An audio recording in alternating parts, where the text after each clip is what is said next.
pessoal, meu nome é Pamela e eu vou falar sobre o sistema circulatório. O sistema circulatório abrange o sistema vascular sanguíneo e o sistema vascular linfático. O sistema vascular sanguíneo é composto pelas seguintes estruturas: coração, artérias, vasos capilares e veias. O coração tem a função de bombear o sangue através dos vasos sanguíneos. As artérias são uma série de vasos eferentes que se tornam menores à medida que se ramificam, e a sua função é levar o sangue com nutrientes e oxigênio para os tecidos. Os vasos capilares são vasos sanguíneos delgados que constituem uma rede complexa de túbulos finos que se anastomosam profusamente e através de cujas paredes ocorre o intercâmbio entre o sangue e os tecidos adjacentes. As veias resultam da convergência dos vasos capilares em um sistema de canais que se tornam cada vez mais amplos à medida que se aproximam do coração, para onde carregam o sangue, o qual será novamente bombeado para os tecidos. O sistema vascular linfático, ele se inicia nos vasos capilares linfáticos, túbulos de fundo cego que se anastomosam para formar tubos de diâmetro continuamente crescente. Estes vasos terminam no sistema vascular sanguíneo, desembocando em grandes veias perto do coração. Uma das funções do sistema linfático é retornar ao sangue o fluido contido nos espaços intersticiais. A superfície interna de todos os vasos sanguíneos e linfáticos é revestida por uma única camada de epitélio pavimentoso, originado no mesênquima, denominado de endotélio. As funções do sistema circulatório são: transportar nutrientes, como os aminoácidos, eletrólitos e a linfa, gases e hemácias para as células, fazer a comunicação entre os diversos tecidos do corpo, transportar resíduos e hormônios, regular a temperatura corporal, manter o sangue em circulação, fluindo do coração para as artérias e das veias para o coração, distribuir o mecanismo de defesa do corpo contra doenças, estabilizar o pH e manter a homeostase. As veias são formadas por 3 camadas: a túnica interna, que é uma camada íntima e possui uma constituição mais delgada, formada por tecido conjuntivo; a túnica média, que é uma camada mais resistente e é formada por um tecido elástico e muscular; a túnica adventícia, que é a camada mais externa e é formada por uma fina camada de tecido conjuntivo. E as funções da túnica adventícia é nutrir as duas túnicas e fixar as veias aos tecidos que as rodeiam. Lâminas elásticas. Existem 2 tipos de lâminas elásticas: a lâmina elástica interna, que é localizada na íntima, ela é muito desenvolvida nas artérias musculares e em algumas arteríolas; e a lâmina elástica externa, que separa a camada média da camada adventícia, e ela é muito desenvolvida nas artérias musculares e em algumas arteríolas maiores, de pequeno calibre. A circulação pulmonar, ou pequena circulação, consiste no caminho que o sangue percorre do coração aos pulmões e dos pulmões ao coração. O sangue venoso é bombeado do ventrículo direito para a artéria pulmonar, que se ramifica de maneira que uma segue para o pulmão direito e a outra segue para o pulmão esquerdo. Já nos pulmões, o sangue presente nos capilares dos alvéolos libera o gás carbônico e absorve o oxigênio. Por fim, o sangue arterial oxigenado é levado dos pulmões ao coração, através das veias pulmonares que se conectam no átrio esquerdo.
O ciclo cardíaco é um ciclo completo de contração e relaxamento. Ele é contínuo e dividido em fases, sístole e diástole. A sístole é a contração, a saída de sangue arterial, e a diástole é a dilatação, a entrada de sangue venoso. A sístole é dividida em 4 fases: a fase da contração isovolumétrica, fase de expulsão rápida, fase de expulsão lenta e protodiástole. E a diástole também é dividida em 4 fases: fase de relaxamento isovolumétrico, fase de enchimento rápido, fase de enchimento lento e a sístole atrial. A sístole é dividida em 4 fases, e a primeira fase é a fase de contração isovolumétrica, onde começa a contrair, mas não tem volume de sangue e nem força para sair. Na fase de expulsão rápida, o sangue sai do ventrículo a grande velocidade e pressão, pois a pressão ventricular é superior à pressão da aorta. Na terceira fase, que é a fase de expulsão lenta, reduz o volume e a pressão do sangue. E na última fase, que é a protodiástole, a pressão ventricular se iguala à pressão da aorta e com isso não há mais deslocamento de sangue. Na diástole também são divididas em 4 fases, e a primeira delas é a fase de relaxamento isovolumétrico. A pressão ventricular é inferior à pressão da aorta e não possui variação no volume de sangue dentro do ventrículo. Na segunda fase, que é a fase de enchimento rápido, entra grande volume de sangue no ventrículo. Na terceira fase, que é a fase de enchimento lento, o ventrículo se enche e ocorre uma desaceleração no fluxo. E na última fase, que é a sístole atrial, ocorre a contração do átrio.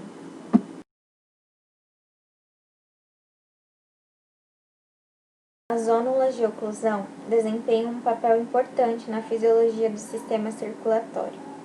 Essas junções apresentam permeabilidade variável a macromoléculas e desempenham um papel fisiológico significativo, tanto em condições normais como patológicas. Em vários locais ao longo dos capilares e vênulas pós-capilares, células de origem mesenquimal, dotadas de longos processos citoplasmáticos, envolvem porções de células endoteliais. Essas células são chamadas de perícitos. Os perícitos são envoltos por uma lâmina basal própria, a qual, por sua vez, pode se fundir com uma lâmina basal das células endoteliais. A presença de miosina, actina e tropomiosina nos perícitos sugere fortemente que essas células também têm uma função contrátil. Após a ocorrência de danos no tecido, os perícitos se diferenciam para formar novos vasos sanguíneos e novas células do tecido conjuntivo, participando deste modo do processo de reparação dos tecidos. Os capilares sanguíneos podem ser agrupados em 4 grupos, dependendo da continuidade da camada endotelial e da lâmina basal. O capilar contínuo ou somático é caracterizado pela ausência de fenestras em sua parede.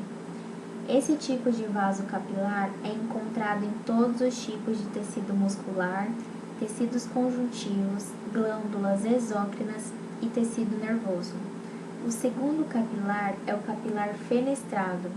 Ele é caracterizado pela presença de grandes orifícios ou fenestras nas paredes das células endoteliais, as quais são obstruídas por um diafragma que é mais delgado do que a própria membrana plasmática da célula. Os capilares fenestrados são encontrados em tecidos onde acontece intercâmbio rápido de substâncias entre os tecidos e o sangue, como o rim, o intestino e as glândulas endócrinas. O terceiro tipo de vaso capilar é característico do glômero renal. Trata-se de um capilar fenestrado destituído de diafragma. Neste tipo de capilar, Na altura das fenestras, o sangue só está separado dos tecidos por uma lâmina basal muito espessa e contínua. O quarto tipo é o capilar sinusoide, o qual tem as seguintes características: um caminho tortuoso e diâmetro bem maior do que dos demais capilares, o que reduz a velocidade da circulação do sangue. As suas células endoteliais formam uma camada descontínua e são separadas umas das outras por espaços amplos. O citoplasma das células endoteliais exibe fenestrações múltiplas desprovidas de diafragmas. Possui a lâmina basal descontínua e esses vasos capilares sinusoides são encontrados principalmente no fígado e em órgãos hemocitopoéticos, formadores das células do sangue, como, por exemplo, a medula óssea e o baço. A estrutura da parede destes vasos facilita grandemente o intercâmbio entre o sangue e os tecidos.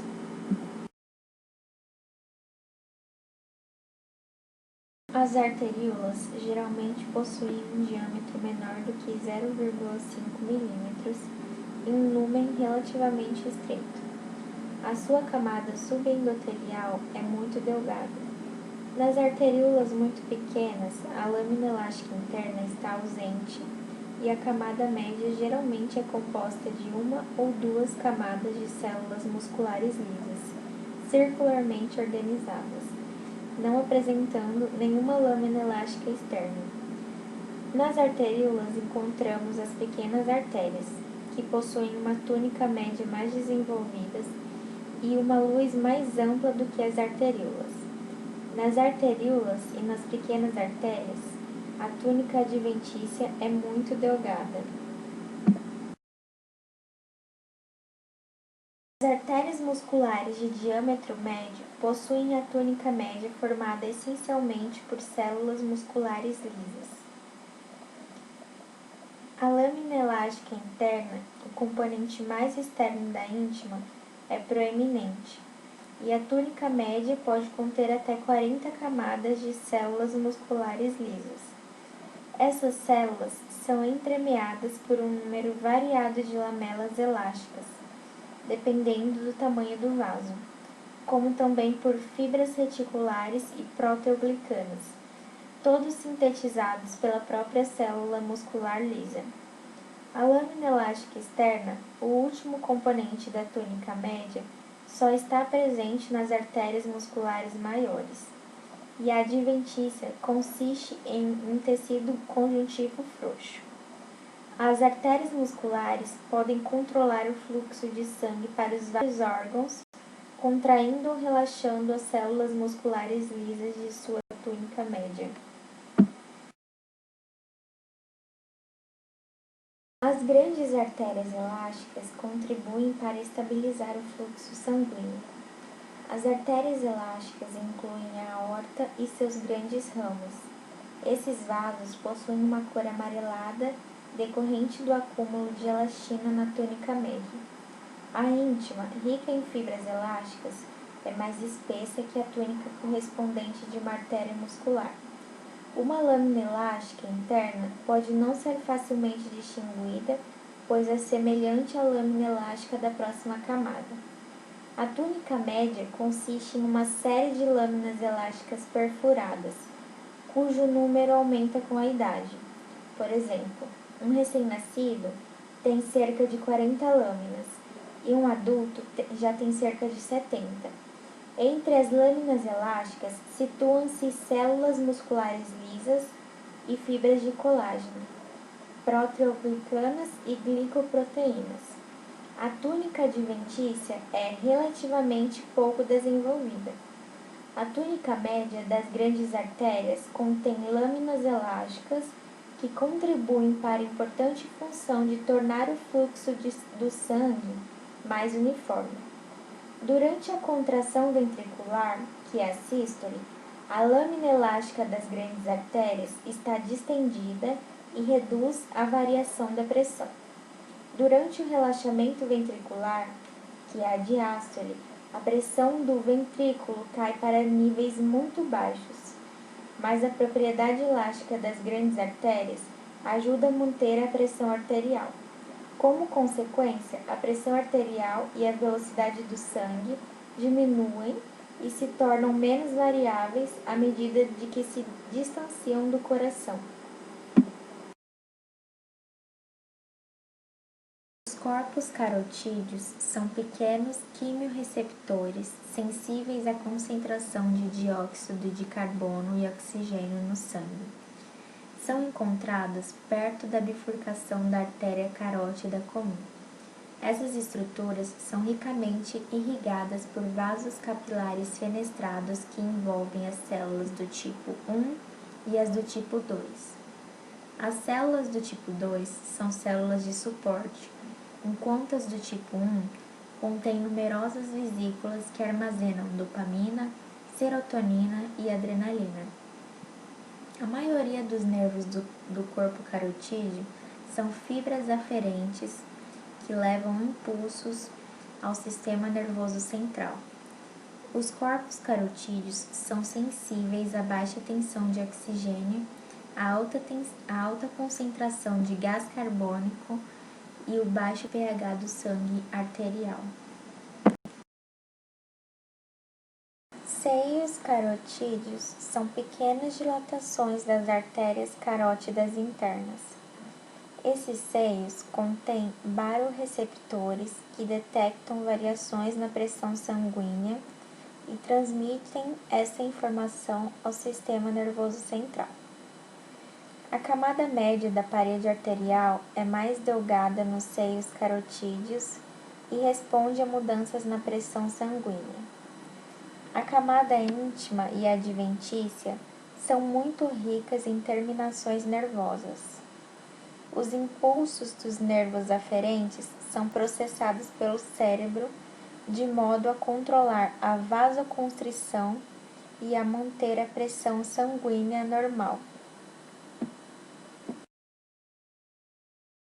As anastomoses arteriovenosas participam na regulação do fluxo sanguíneo em certas regiões do corpo.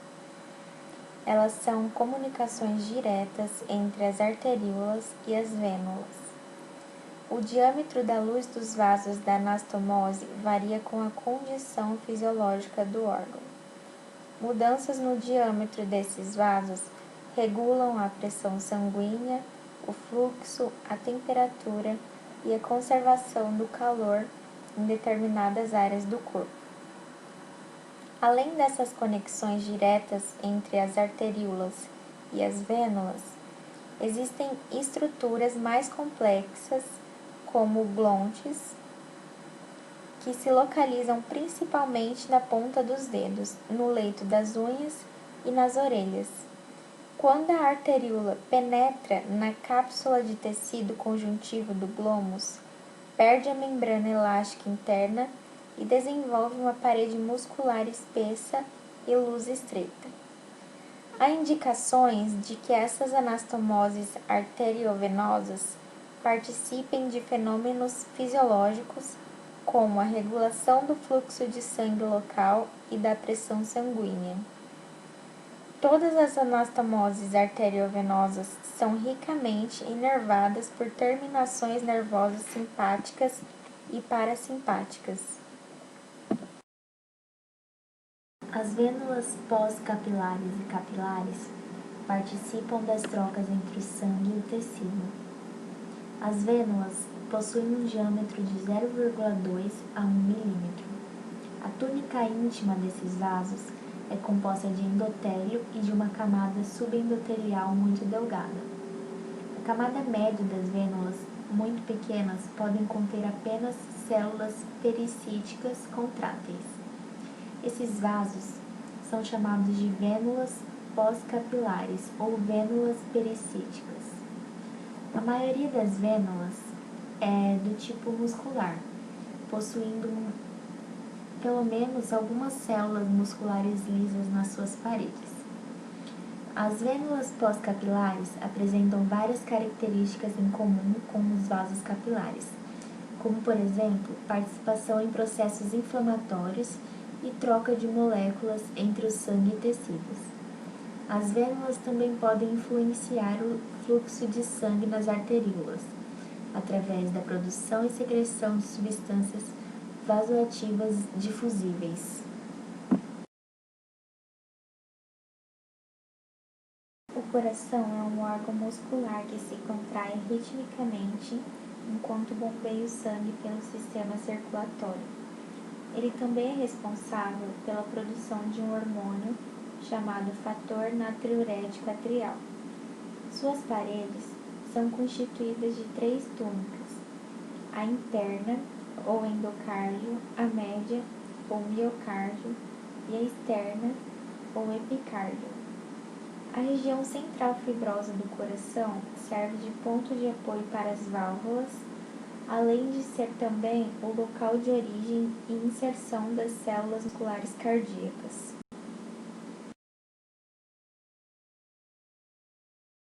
O endocárdio é o homólogo da íntima dos vasos sanguíneos e é constituído por endotélio que repousa sobre uma camada subendotelial delgada de tecido conjuntivo frouxo.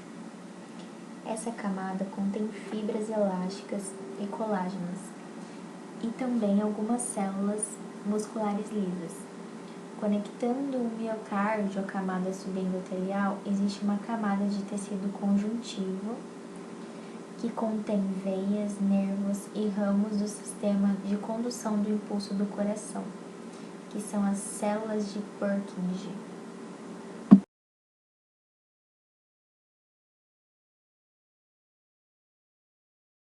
O miocárdio é a camada mais espessa das túnicas do coração. Consiste em células musculares cardíacas orizadas em camadas que envolvem as câmaras do coração como uma espiral complexa. Um número grande dessas camadas se insere no esqueleto cardíaco fibroso. O arranjo dessas células musculares é variável, de modo que, mesmo que em um corte histológico de uma área, a mesma área elas são vistas de modos diferentes. O coração está coberto externamente por um epitélio pavimentoso simples, que se chama mesotélio, e ele se apoia em uma fina camada de tecido conjuntivo que constitui o epicárdio.